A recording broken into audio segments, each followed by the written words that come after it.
पर बैठे ही 1000 वर्ष तक मैं तपस्या करता रहा। उस कमल पे बैठे बैठे ब्रह्मा जी अपना तप करते रहे। फिर उसी समय आकाशवाणी हुई और क्या कहा, सृष्टि करो। ऐसी आकाशवाणी सुनाई पड़ी, उसे सुनकर मैं बड़े आश्चर्य में पड़ गया बेटा नारद। सोचा किसकी सृष्टि करूं अथवा मेरा क्या कर्तव्य है। ब्रह्मा जी को फिर दोबारा आकाशवाणी हुई ऊपर से उस काल की, सृष्टि करो सृष्टि करो। क्योंकि उसको भूख लग रही थी ना, उसको तो 1 लाख खाने रोजाना, चाहे किसी का बेटा मरो, चाहे बेटी मरो, चाहे बाप मरो, चाहे जवाई मरो। तो उसने कहा कि सृष्टि कर, जीव उत्पन्न कर ब्रह्मा। अब ब्रह्मा जी ने कहा कि मैं किसकी सृष्टि करूं, यहां पे जमीन तो दिखाई नहीं पड़ रही मेरे बाप, काहे की सृष्टि करूं मैं। ये कह रहे हैं ब्रह्मा जी, मैं नहीं कह रहा। ऐसी आकाशवाणी सुनाई पड़ी, उसे सुनकर मैं बड़े आश्चर्य में पड़ गया। सोचा किसकी सृष्टि करूं अथवा मेरा क्या कर्तव्य है। उसी समय फिर क्या हुआ देखना आंखें फाड़ के। ये लोग कहते हैं कि ब्रह्मा जी ने सृष्टि की उत्पत्ति की है। ब्रह्मा जी से पहले तो राक्षस पैदा हो गए थे, राक्षस। ब्रह्मा जी की सृष्टि से पहले तो राक्षस पैदा हो गए थे। ये देखिए लिखा हुआ है, व्यास जी ने लिखा है। उसी समय मधु और कैटब नाम के 2 दानव, भयंकर दानव सामने आ गए। उसी समय 2 राक्षस आ गए, मधु और कैटब नाम के, ब्रह्मा जी के सामने। ब्रह्मा जी डर गया, अकेला था और वो 2 थे। तो ब्रह्मा जी से पहले तो राक्षस पैदा हो गए थे। इन धर्म गुरुओं से सवाल करो ये शास्त्र पढ़ के कि तुम हमारे को सृष्टि का उत्पत्ति करता ब्रह्मा जी को बता रहे हो। तो ब्रह्मा जी से पहले तो दानव पैदा हो गए थे, वो किसने पैदा किए। ब्रह्मा जी ने तो सृष्टि शुरू भी नहीं करी थी, उससे पहले तो 2 दानव उसको सामने से आते हुए दिखाई दिए। उसी समय मधु और कैटब नाम के 2 भयंकर दानव सामने आ गए। वे उस महावरण में मुझसे युद्ध करने की इच्छा प्रकट करने लगे। दोनों कहने लगे आजा ब्रह्मा जी, युद्ध कर हमारे साथ में आजा। अब ब्रह्मा जी डर गया। वे उस महावरण में मुझसे युद्ध करने की इच्छा प्रकट करने लगे। क्या कह रहे हैं ब्रह्मा जी, बेटा नारद, मैं उनसे भयभीत हो उठा। ब्रह्मा जी डर गया, ये लिख रखा है यहां पे साफ साफ। ब्रह्मा जी कह रहे बेटा नारद, मैं उन राक्षसों को देख के डर गया, भयभीत हो गया। अब बताओ ये भगवान है, ये परमात्मा है, इसकी भक्ति करनी चाहिए जो राक्षसों से जो डर गया है। अरे मेरे भाई और बहनों, जब तक ये धर्मशास्त्र आप जी मार्केट से खरीद के आप नहीं पढ़ोगे, और ऐसे भी समझ में नहीं आएंगे आपके कि आप ले आओगे और आप देखोगे, कुछ नहीं समझ में आएगा। दुनिया पाठ करती है इनका रोजाना। जब तक आप संत रामपाल जी के सत्संग सुनना शुरू नहीं करोगे और उनके द्वारा किया गया सत्संग सृष्टि रचना नहीं सुनोगे, आपको ये ज्ञानहीन धर्म गुरु ऐसे ही मूर्ख बनाते रहेंगे अपने धार्मिक धंधे के लिए। ब्रह्मा जी से पहले राक्षस पैदा हो गए। राक्षस आके कह रहे हैं हमारे से युद्ध कर। 2 राक्षसों को देख के ब्रह्मा जी डर गया और कह रहा बेटा मैं उनसे भयभीत हो उठा। तब कमल का डंठल पकड़कर जल में उतरा। 1000 साल से तो कमल पे बैठा था, जैसे राक्षस दिखाई दिए डर के मारे नीचे उतर गए, सटासट भाग लिया वहां से। कमल का डंठल पकड़ के नीचे उतर गया पानी में कि चाहे डूबो चाहे बचो, कम से कम राक्षसों से तो बचो। बताओ ऐसा डरपोक भगवान आवश्यकता है आपको। और ये इसकी कथा करते हैं ब्रह्मा जी सृष्टि के रचयिता परमात्मा, और ये ब्राह्मण कहते हैं हम तो ब्रह्मा जी के वंशज हैं। ये ब्रह्मा जी का चरित्र दिखाया जा रहा है आपको, ब्रह्मा जी का जीवन है ये। तब कमल का डंठल पकड़कर जल में उतरा।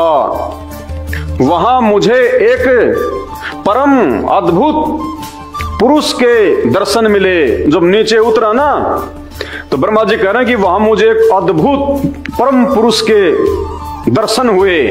वो कौन थे? विष्णु जी।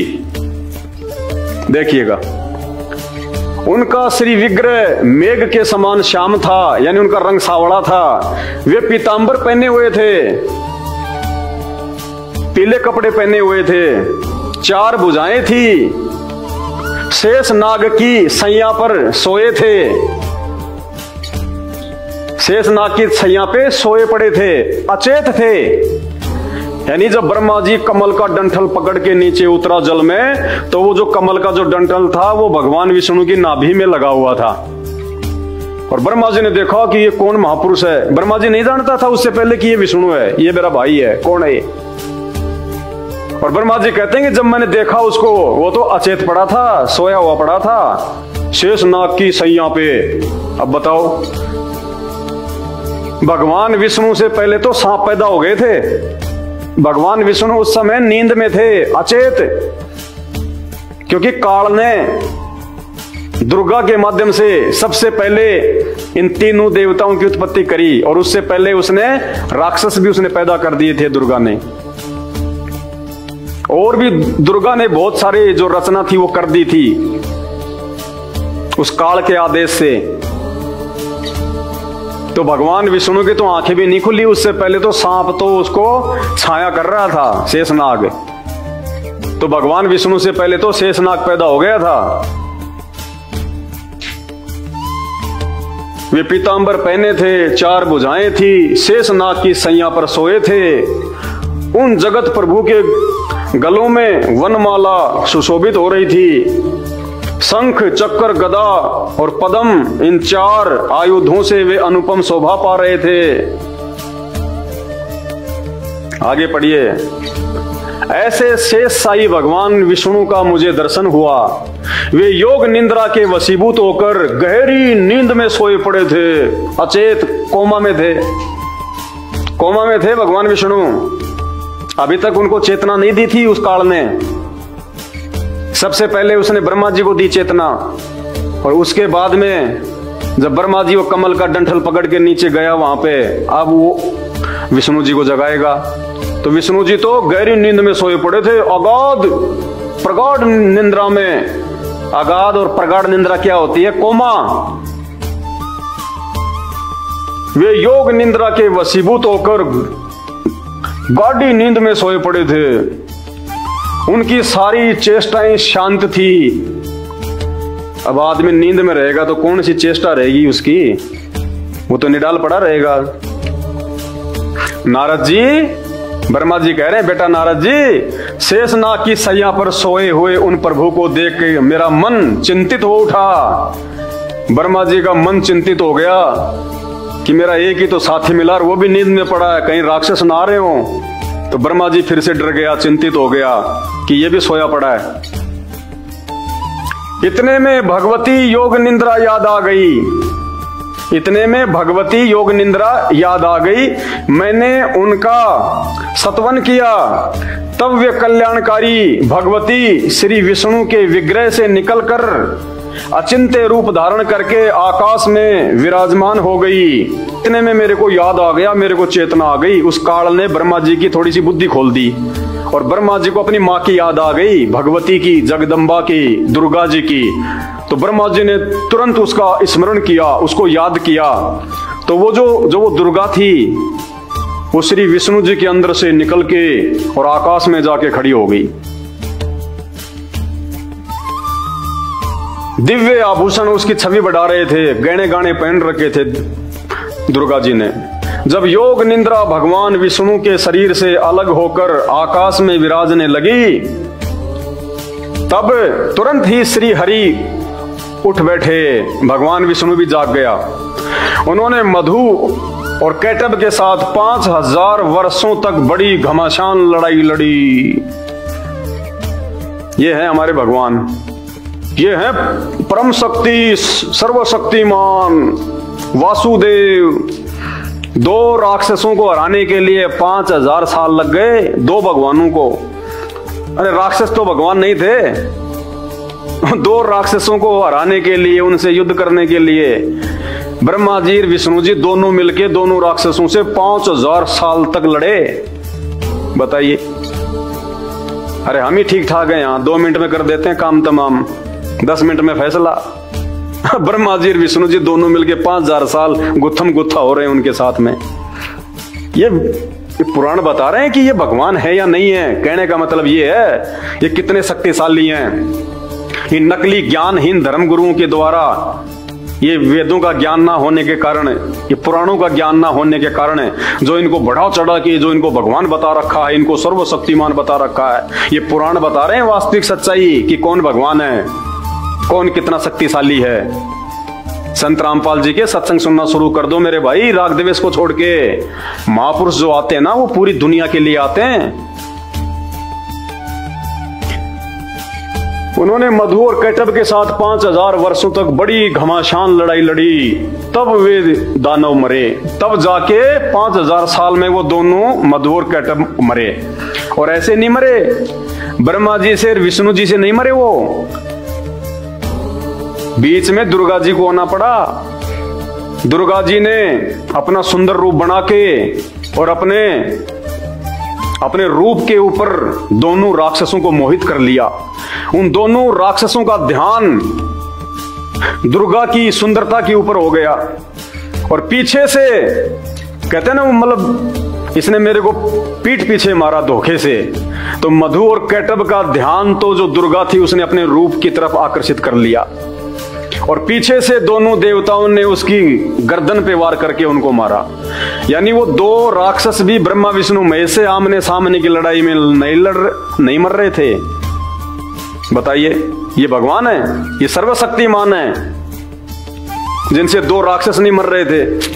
पहले देवी के कटाक्ष से मधु और कैटब मोहित हो गए, देवी के कटाक्ष से। इसके बाद भगवान विष्णु ने गोद में लेटाकर उन्हें वहीं प्राणों से रहित कर दिया। 5000 साल तक तो नहीं मर रहे थे। अब देखिए आगे, अब वहां कौन बच गए? राक्षस तो मरी गए। अब वहां मैं और भगवान विष्णु दो थे।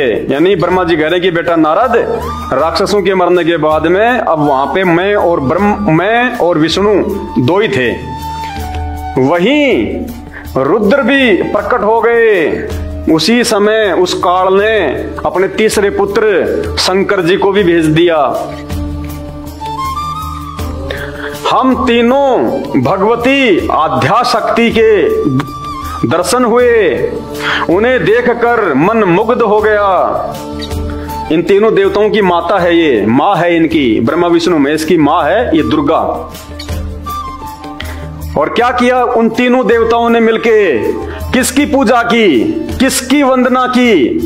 हम जिस ब्रह्मा विष्णु महेश को भगवान मान के पूजते हैं ना, इन नकली ज्ञानहीन धर्म गुरुओं के मनमुखी बोलने पे कि ये भगवान है, ये सर्वेश्वर है, ये महेश्वर है, इनसे बड़ा कोई देवता नहीं, कोई भगवान नहीं, इन्हीं की पूजा करनी चाहिए। ये तीनों देवता, अब देखना यहाँ पे ये किसकी पूजा कर रहे हैं। हमने उनकी उत्तम स्तुति की। इन तीनों देवताओं ने दुर्गा की वंदना की, उसकी स्तुति की। तब वे आदि शक्ति हम लोगों से कहने लगी, देवी ने कहा, जगदम्बा ने कहा, उनकी मां ने कहा, दुर्गा जी ने कहा, ब्रह्मा विष्णु और महेश, ब्रह्मा जी, विष्णु जी और शंकर जी, तुम भली भांति सावधान होकर अपने अपने कार्य में संलग्न हो जाओ। दुर्गा ने उन तीनों को आदेश दे दिया कि अब तुम भली भांति सावधान होके और अपने अपने कार्य में लग जाओ। कौन से कार्य में? ब्रह्मा जी जीवों की उत्पत्ति करेगा, किसके लिए? अपने बाप के लिए, खाने के लिए। शंकर जी क्या करेगा?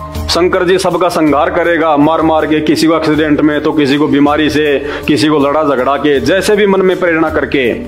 और विष्णु जी उनका पालन पोषण करेगा, बाल बच्चों में, व्यापार काम धंधे में उनकी मोह ममता को बनाए रखेगा। ये तीनों देवताओं के काम हैं। उसके बाद फिर ये पृथ्वी, ये जमीन जो है इनको दी गई। ये जमीन पे फिर ये प्राणी पैदा हुए, जीव जंतु पैदा हुए। अब जो पैदा लेगा वो मरेगा, मरने के बाद में सीधा काल भगवान के मुंह में जाएगा। तो काल ने ब्रह्मा विष्णु महेश के माध्यम से अपनी एक फैक्ट्री चला रखी है अपने भोजन के बंदोबस्त के लिए। आप और हम मानव शरीरधारी प्राणी उस काल के भोजन है। जो सही भक्ति नहीं करेगा, जो अब बताओ हम ब्रह्मा विष्णु महेश की हम तो कर रहे हैं जो इन ज्ञानहीन धर्मगुरुओं के कहने पे भक्ति कि हमारी मुक्ति होगी, हमारी मुक्ति होगी। और ये तीनों देवता तो अपने बाप के भोजन के लिए हमारे को पैदा कर रहे हैं, पाल रहे हैं और मार रहे हैं। ब्रह्मा जी का काम है उत्पत्ति करना, विष्णु जी का काम है पालन पोषण करना, शंकर जी का काम है संहार करना। बताओ, ये तीनों देवता तो हमारे को अपने बाप के भोजन के लिए पाल रहे हैं और हम इन्हीं की भक्ति कर रहे हैं। जो हमारा भक्षक है उसको हम अपना रक्षक मान रहे हैं। ये भक्ति करवा रहे हैं ये ज्ञानहीन नकली धर्मगुरु हमारे से। क्यों? क्योंकि हमने कभी शास्त्र नहीं पढ़े। और एकमात्र जगत गुरु, शास्त्रों का ज्ञाता, तत्वदर्शी संत धरती पे प्रकट होके 1994 से जिन्होंने शास्त्र पढ़ाने शुरू किए, उनके सत्संग हम सुनते नहीं। तो कहां से जानकारी होगी? कहां से काल के जाल से बाहर निकलोगे? कैसे तुम्हारे ये घरों में सुख होंगे? जो देवता तुम्हारे को इस्तेमाल कर रहे हैं अपने बाप के भोजन के लिए, उन देवताओं की भक्ति से कभी जिंदगी में मुक्ति नहीं हो सकती, ना लाभ हो सकते। तो क्या कह रही है वो दुर्गा उनसे? देवी ने कहा, ब्रह्मा विष्णु और महेश, तुम भली भांति सावधान होकर अपने अपने कार्य में लग जाओ। जैसे फैक्ट्री का मालिक और अपने नौकरों को आदेश देता है कि तुम अब ठीक ठाक तरीके से अपना काम करने लग जाओ, तो ब्रह्मा विष्णु महेश से ऊपर तो ये दुर्गा हो रही है। यहाँ पे ये कहते हैं ब्रह्मा जी सृष्टि के उत्पत्ति करता है। ब्रह्मा से ऊपर तो दुर्गा है जिसके आदेश से अब ये नीचे की सृष्टि रचेंगे। ये देखो, सृष्टि, स्थिति और संहार ये तुम्हारे कार्य हैं। तीनों को जो है वो काम बांट दिया। ब्रह्मा जी को दे दी सृष्टि, तू भाई जीव, तू जीव पैदा कर। स्थिति विष्णु जी, तू भाई उनका पालन पोषण कर। और संहार शंकर जी को दे दिया, बेटा उनको मार। तीनों को तीन काम दे दिए दुर्गा ने। ये तुम्हारे कार्य हैं, ये लिख रखा है इसमें। ये मेरे बाप दादाओं ने नहीं लिखे, व्यास जी ने लिखे थे। और इन्हीं शास्त्रों को आधार बना के आपको ये कथाएं सुनाई जाती है नकली पंडितों के द्वारा, ब्राह्मणों के द्वारा। इन्होंने आपको सच्चाई नहीं बताई क्योंकि इनको खुद को नहीं पता सच्चाई का। इन महान पराक्रमी दैत्यों का निधन हो जाने पर अब तुम्हें अपना स्थान बनाकर शांतिपूर्वक निवास करना चाहिए कि बेटा राक्षस तो मर गए, अब तुम डरो मत। और तुम अपना एक जगह कोई अपना सिस्टम सेट करके और अपने बाप के लिए भोजन की व्यवस्था करो। अब तुम अपने सामर्थ्य से 4 प्रकार की प्रजा उत्पन्न करो। 4 प्रकार की प्रजा उत्पन्न करो, यानी 84 लाख प्रकार के जो जीव हैं वो 4 प्रकार से जो है वो पैदा होते हैं। अंडज, जेरज, श्वेतज और उद्भुज। जेरज वो होते हैं जो सीधे तौर पे माँ के पेट से जन्म लेते हैं, जैसे पशु और आप और हम इंसान। वो होते हैं अंडज, वो जेरज योनि। दूसरे होते हैं अंडज योनि, जिनका जन्म अंडे से होता है, जैसे ये पक्षी हैं। उसके बाद में श्वेतज, श्वेतज वो होते हैं जो पसीने से पैदा होते हैं, जो गंदी चीजों में पैदा होते हैं। और चौथे प्रकार के उद्भुज, उद्भुज वो होते हैं जो अपने आप पैदा हो जाते हैं, जैसे अनाज के अंदर जीव पैदा हो जाते हैं। हमारी खोपड़ी में कोई ढंग से नहीं नहाता धोता है तो फिर उसकी उजुएं पड़ जाती हैं। तो वो कह रही है कि अब तुम मेरे आदेश से 4 प्रकार की प्रजा उत्पन्न करो, 4 प्रकार के योनियों के माध्यम से जीव उत्पन्न करो। ये काल का बहुत भयंकर जाल है, ये सृष्टि का बहुत लंबा चौड़ा इसका विस्तार है। जब तक आप संत रामपाल जी के सत्संग नहीं सुनोगे, आपको भक्तिकार भगवान का ABCD भी मालूम नहीं पड़ेगा। और ऐसे ही आप और अपने परिवार का सत्यानाश करवा जाओगे नकली ज्ञानहीन धर्मगुरुओं के चक्कर में। इनके जाल से बाहर निकलो। ये मीठी मीठी बातें करने वाले, सुरीली सुरीली आवाज में श्लोक पढ़ने वाले, कथाएं कहने वाले, ये काल के दूत हैं। ये ब्रह्मा विष्णु महेश के माध्यम से उस काल का भोजन तैयार कर रहे हैं आप लोगों को, मरने के बाद सीधा उसके मुंह में। संत रामपाल जी स्वयं वो तत्वदर्शी संत है धरती पे, जो गीता जी अध्याय नंबर 15 श्लोक नंबर 1 से 4 के अनुसार श्री कृष्ण जी अर्जुन को कह रहे हैं कि अर्जुन, अगर पूरा आध्यात्मिक ज्ञान समझना है और मुक्ति प्राप्त करनी है, गधा कुत्ता बनने से बचना है, तो किसी तत्वदर्शी संत की खोज कर ले। और मुसलमान भाइयों की सूरत फुरकान 25 आयत नंबर 52 से 58 में लिखा हुआ है कि हे पैगंबर, अगर तुझे पूर्ण जानकारी चाहिए अध्यात्म की तो किसी बाखबर की खोज कर। वो बाखबर कौन है? संत रामपाल जी, गीता जी में जिसको तत्वदर्शी संत कहा गया है। तो भाइयों और बहनों, आगे भी आपके लिए दास इसी प्रकार की वीडियो संत रामपाल जी भगवान के सत्संगों को आधार बना के उनके द्वारा इन शास्त्रों में छुपी हुई सच्चाई जो उन्होंने आज पूरी दुनिया के सामने उजागर की है, जिसको समझने के बाद हम जैसे भाई बहन तो अपना जीवन संवारने में लगे हुए हैं, उनकी शरण में आके अब हमारा ये फर्ज बनता है कि आप जो भाई बहन जो नकली ज्ञानहीन शास्त्रों से अपरिचित धर्म गुरुओं की शरण में अपना जीवन बर्बाद कर रहे हैं, अपने परिवार का जीवन बर्बाद कर रहे हैं, आप उनके जाल से बाहर निकलो। ये रिश्तेदार नहीं है हमारे, ना ये देव देवता हमारे रिश्तेदार हैं। हमारे को इनके विषय में पता चला तो हमने इनकी भक्ति करना शुरू कर दिया। अब जब हमें इनसे ऊपर के भगवान का पता चलेगा, जिसकी भक्ति से पूर्ण मोक्ष होगा, पूर्ण लाभ होगा, और यहां भी फायदा, गारंटेड बात है, गारंटेड। अगर आप संत रामपाल जी की शरण में आके उनके बताए नियमों में रह के अगर आप भक्ति शुरू करोगे, 1 महीने के अंदर आप वो चमत्कार देखोगे जो आप पीढ़ियों से इन नकली ज्ञानहीन धर्म गुरुओं से उम्मीद भी नहीं कर सकते थे। यूं चमत्कार पे चमत्कार, लेकिन केवल सुख के लिए मत जुड़ना, चमत्कार की उम्मीद में मत जुड़ना। पहले आप उनके सत्संग सुनो अच्छे से। रोजाना रात्रि 7:30 बजे से 8:30 बजे साधना टीवी चैनल पे 1 घंटे का संत रामपाल जी का सत्संग आता है। बाकी आप सबके पास आजकल स्मार्टफोन है, आप YouTube पे जाइएगा और लिखिएगा सृष्टि रचना संत रामपाल जी महाराज या फिर संत रामपाल जी महाराज सत्संग। हजारों की संख्या में आपको वीडियो मिलेंगे, देखना शुरू कर दीजिएगा और अपने शास्त्रों में छुपी हुई सच्चाई को जानो, पहचानो, देखो। आने वाला समय बहुत ज्यादा विनाशकारी है, तांडव मचेगा, तांडव। उस समय ये ब्रह्मा विष्णु महेश 33 करोड़ देवी देवता और ऊपर वाले ब्रह्मा विष्णु महेश और वो देवता और वो इंद्र, उनसे ऊपर उनकी माता दुर्गा, उससे ऊपर उसका पति काल, वो भी नहीं बचा पाएगा, क्योंकि ये सभी समर्थ नहीं है, सर्वशक्तिमान नहीं है, भगवान नहीं है। सर्वशक्तिमान परमात्मा जिस धरती पे आया हुआ है संत रामपाल जी के रूप में। कहते हैं ना कबीर गुरु गोविंद दोनों खड़े और किसके लागू पाए, यानी एक तरफ तो वो गुरु खड़ा हो और एक तरफ भगवान यानी गोविंद खड़ा हो। कहते मैं किसके लागू पाए, तो कहते बलिहारी गुरु अपना जो गोविंद ही हो बताए। उस भगवान से बड़ा तो मेरा गुरु है, मैं तो उसके चरणों में पड़ूंगा जिसने मुझे भक्ति और भगवान की जानकारी दे दी। तो वो गुरु ये नकली संत नहीं है, ये शंकराचार्य नहीं है, ये संत महंत, ये भागवत करने वाले, ये बड़े बड़े पंडाल लेके मीठी मीठी आवाज में तुम्हारी को मीठी मीठी कथाएं सुना के तुम्हारा जीवन बर्बाद करने वाले ये नकली नहीं है। वो गुरु, वो संत आज संत रामपाल जी भगवान है। अरे सुनको तो देखो एक बार, इन संतों से तुम्हारी कौन सी यारी थी, कौन सी वो रिश्तेदारी थी। तुमको भाई तुमने इनके सत्संग सुने, इनके विचार सुने, भाई तुम्हारे को इनका ज्ञान अच्छा लगा, अब एक बार इनके भी सुन के देखो। अगर इनसे उत्तम हो तो अपनाओ, वरना अपने वालों के पीछे आप लगे रहो, जबरदस्ती थोड़ी है। तो भाई और बहनों, हाथ जोड़ के विनती है, ये भगवान ने जो ये शिक्षा दी है, जो अक्षर ज्ञान दिया ना, जो ये पढ़ाई लिखाई दी है, ये काम धंधे के लिए नहीं दी। आज से पहले पढ़ाई नहीं थी, 150 साल पहले। और हमारे बाप दादा थे ना, वो अनपढ़ थे, और वो अनपढ़ होके भी आप और हमारे से अच्छा खान पान था उनका, रहन सहन था उनका, जीवन था। आज हम लोग अपने आप को एजुकेटेड बोल के भी दिन रात टेंशन में रहते हैं, दिन रात टेंशन में। काहे की एजुकेशन है ये शिक्षा केवल शास्त्रों को पढ़ने के लिए दी है भगवान ने, कि इन शास्त्रों को पढ़ के और मेरे बच्चे ये जानेंगे, ये पहचानेंगे कि भक्ति क्या और भगवान क्या है।